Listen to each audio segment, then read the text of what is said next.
going, everyone? Welcome back to my channel. In this video, I'm going to be making a couple of dolls inspired by the recent Nosferatu adaptation because I've been obsessed with it and could not help myself, so let's hop right into it. So for this project, I'm going to be using this Generation 3 Draculaura, as well as this Generation 3 Abbey Bominable, because I felt like their height difference was perfect for this project, and Abbey's blue skin tone I think lends itself well to a very corpsey vampiress.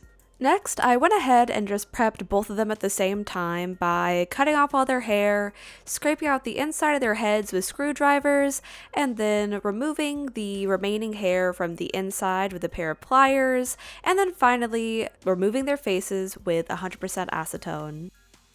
Now they're all cleaned and prepped, I decided to get started with the face up for our human girly. For her look, I'm kind of just going for like an average girl kind of vibe. So she has brown eyes, and I'm having her irises looking slightly up. That way when they're posed together, it'll look kind of like she's looking up out at our countess. So obviously she's our sort of Ellen Hutter, Mina, whatever her last name is, Mina Harker, I think it is in Dracula. It's so funny that even the last names are still H's because, as we well know, Nosferatu is just an adaptation of Dracula, but with just a few little bits tweaked around for copyright reasons, because back in the 20s, when the first movie was made, Dracula, I don't think was public domain yet, but they're just like, this is our guy, he's Count Orlok, and he has a different lawyer coming and selling him real estate.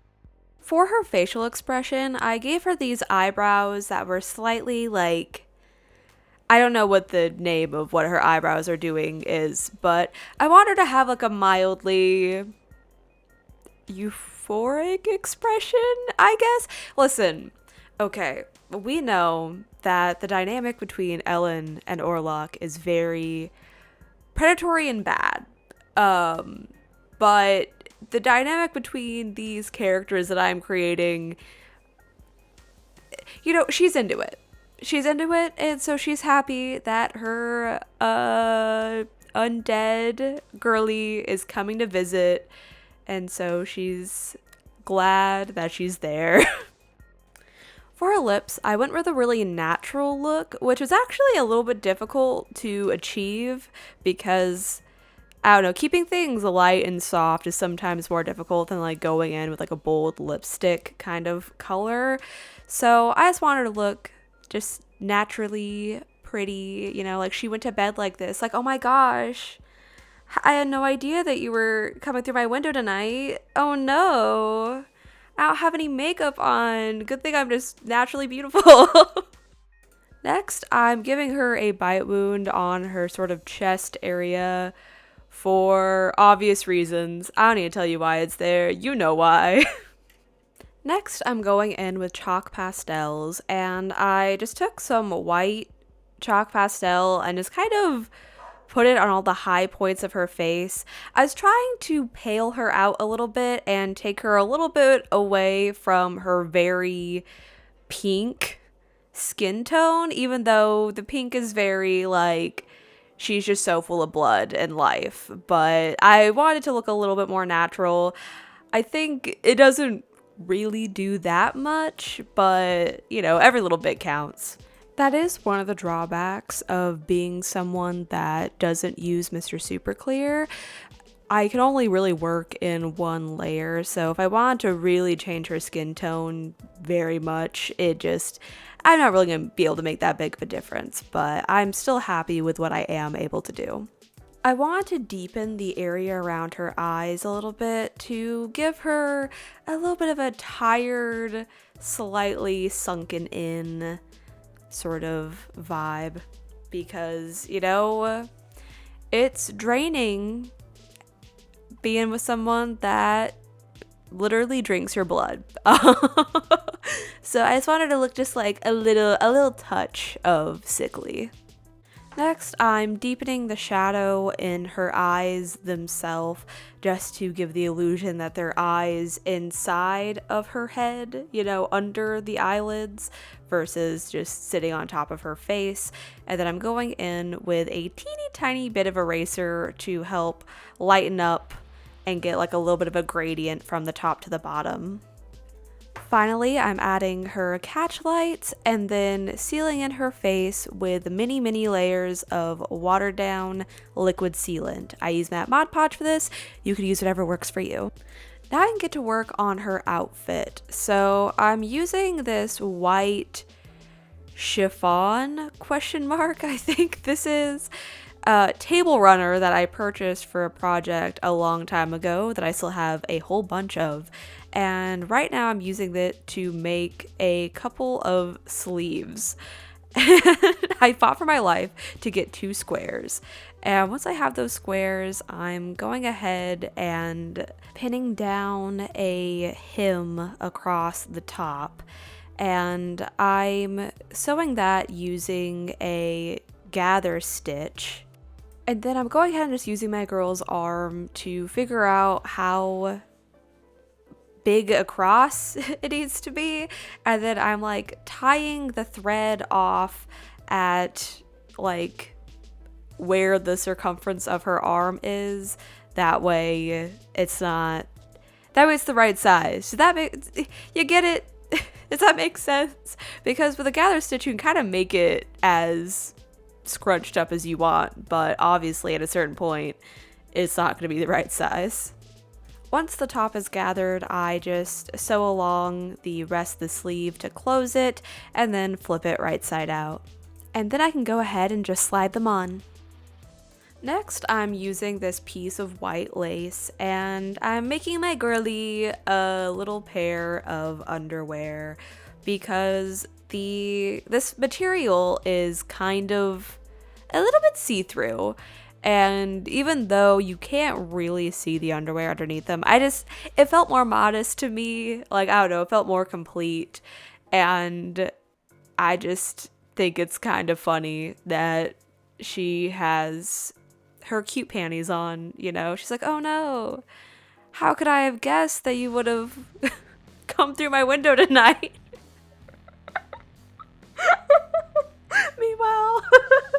Meanwhile, she's wearing the good panties, bro. Anyway,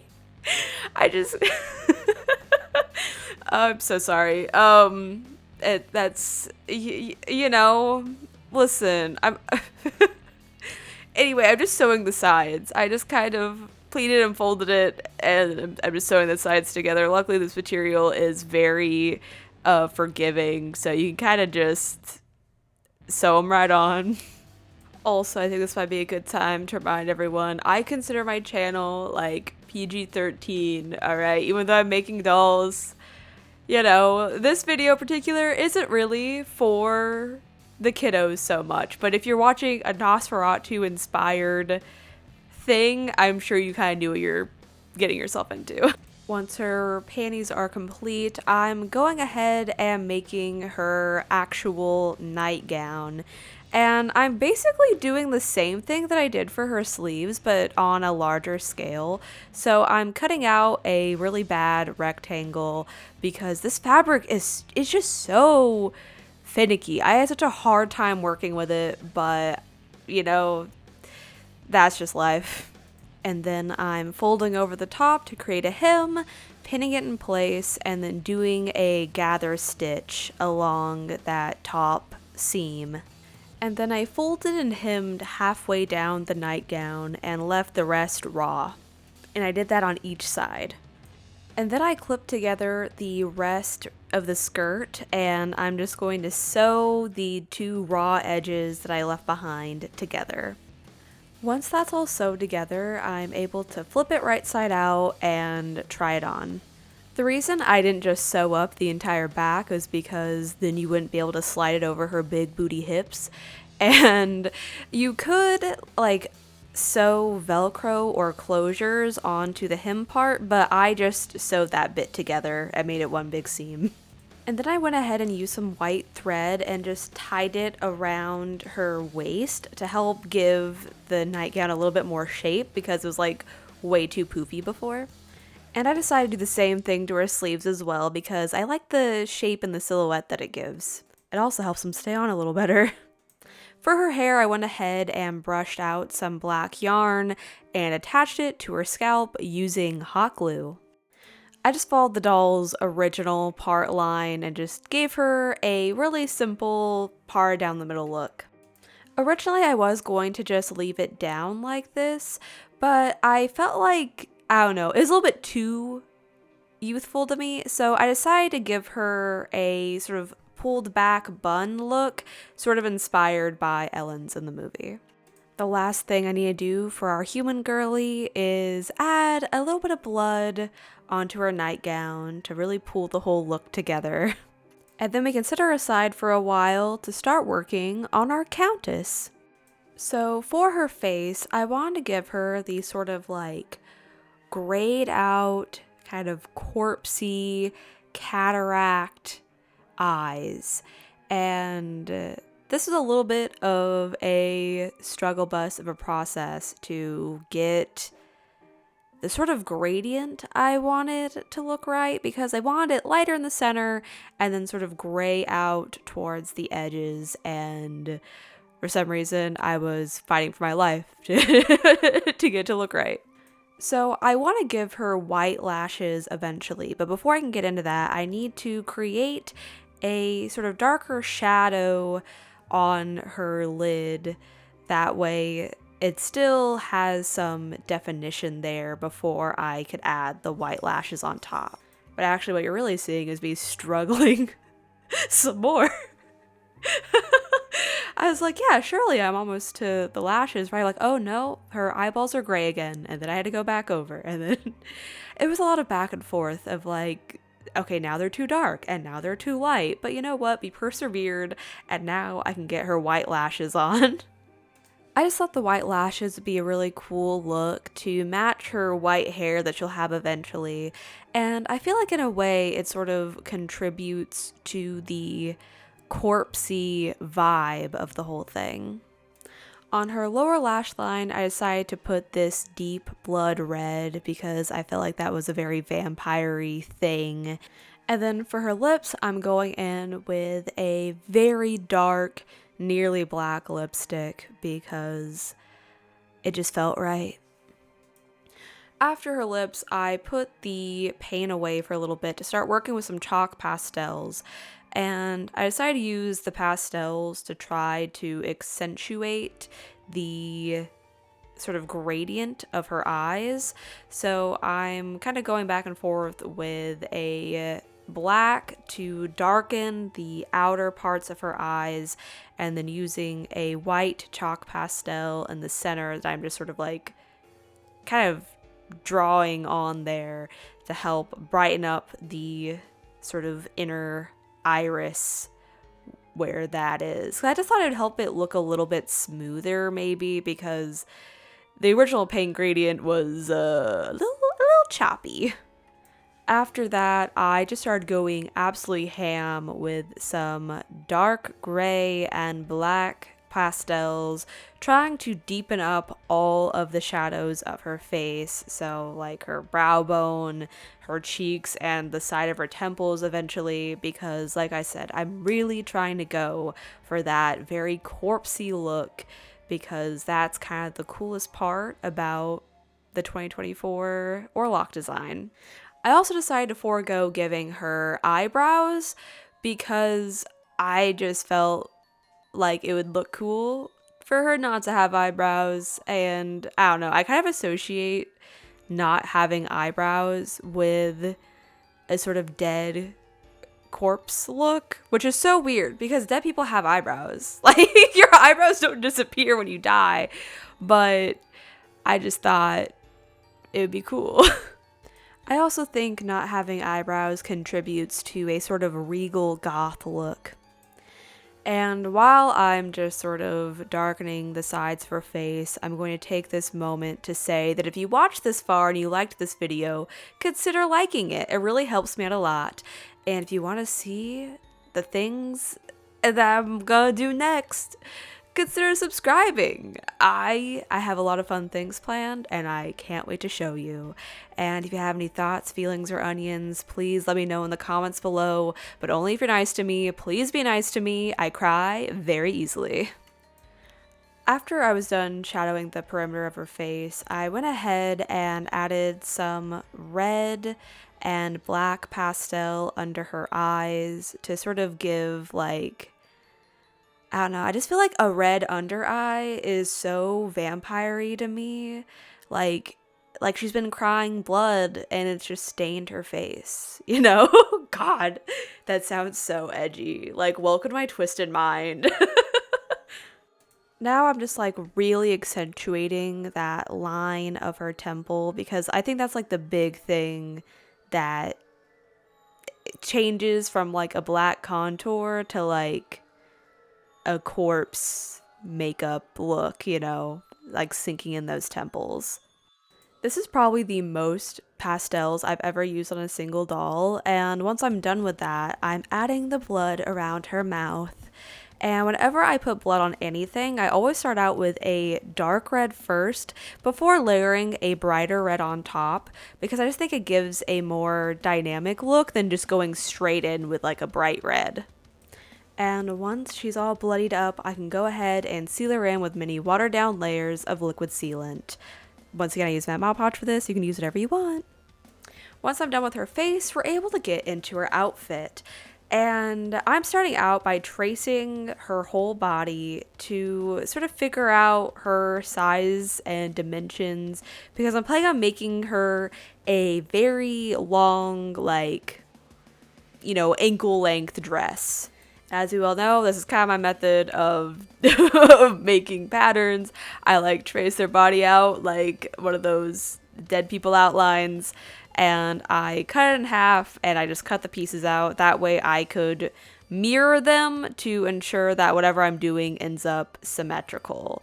And for this sleeve piece, I end up retracing it to add in, you know, my seam allowances and stuff like that. It's very much like, this is not a science, this is just kind of going by vibe. I know a lot of people use the like saran wrap and masking tape method to make their patterns, and I think that's really smart, and you should probably listen to them because I think they have a higher success rate than I do. But, you know, things tend to work out eventually in the end. Once I got my pattern pieces all cut out, I'm tracing this back piece onto a piece of black fabric and cutting that out, and then ending up with a piece like this.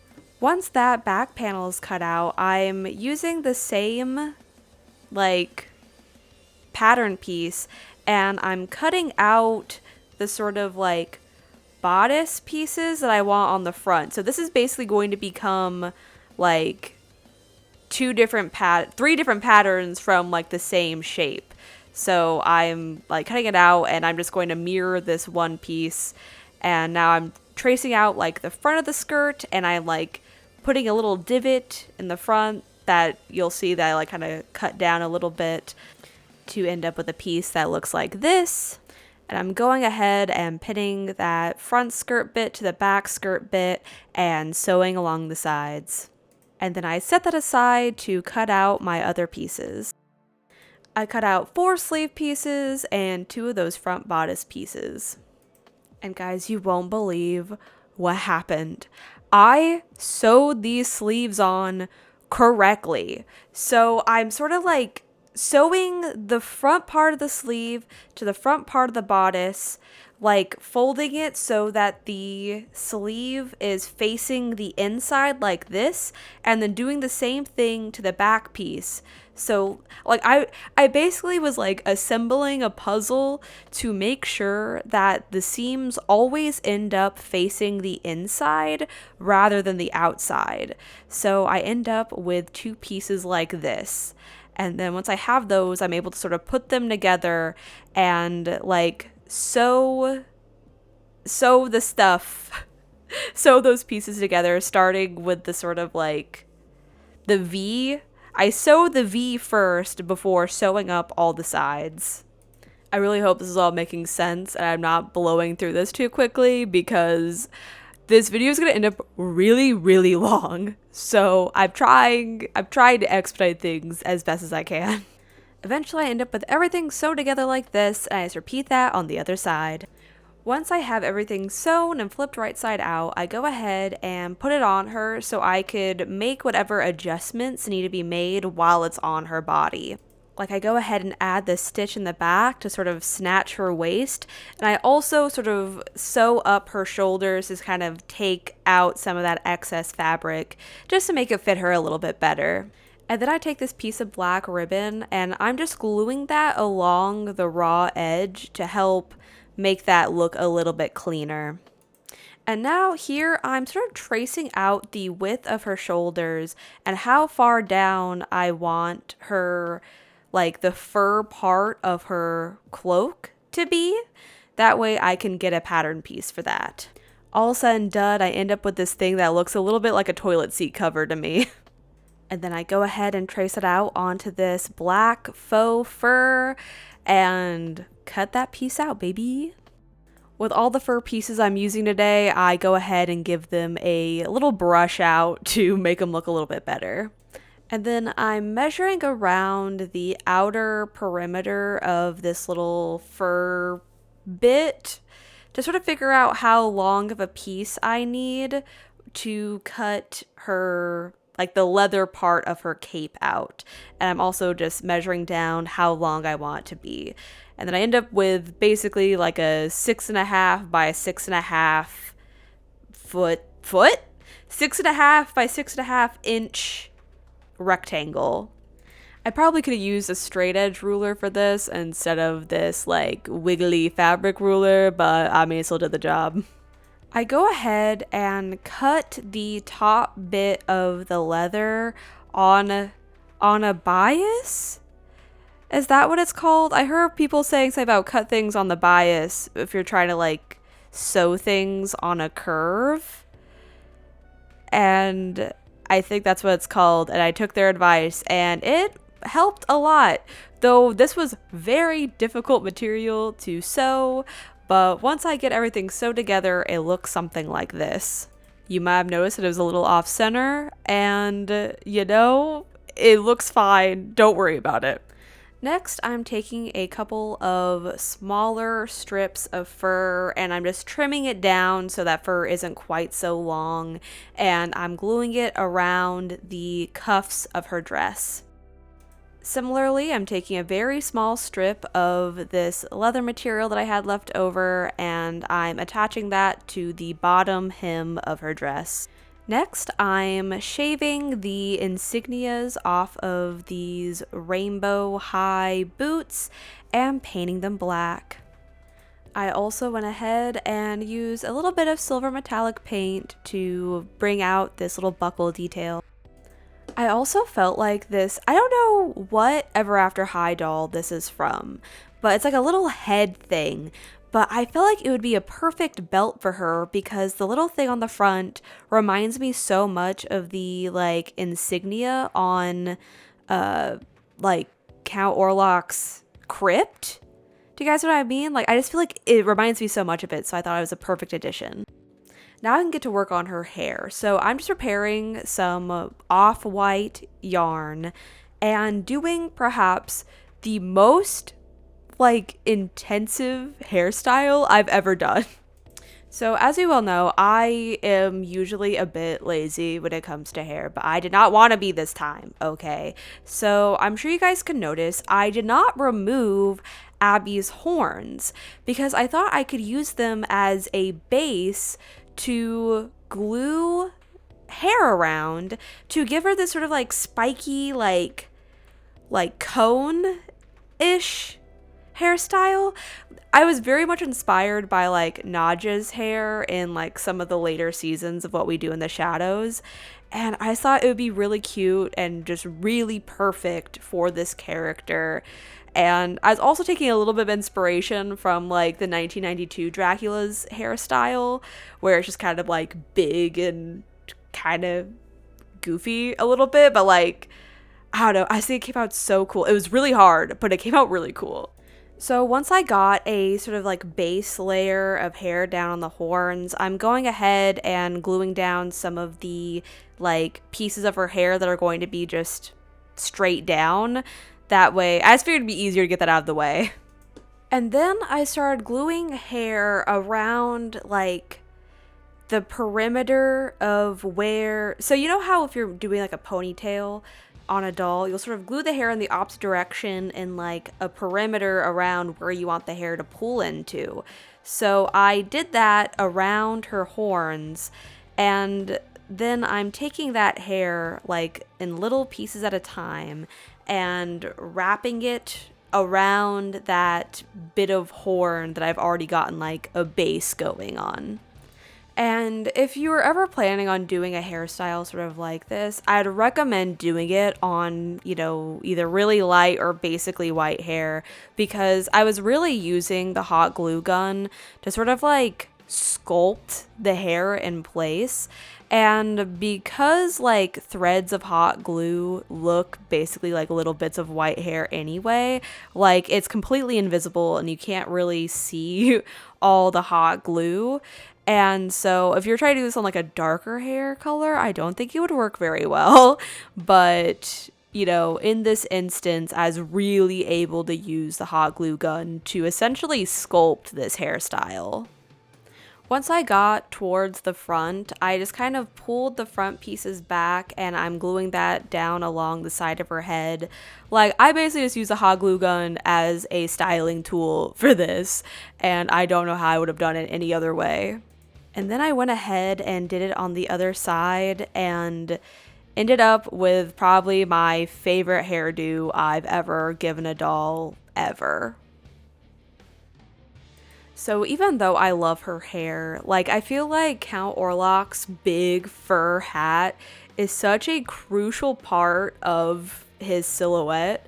And so I'm just cut a long rectangle out of fur, and I wanted to put a top on it at first, but I decided that it didn't really work.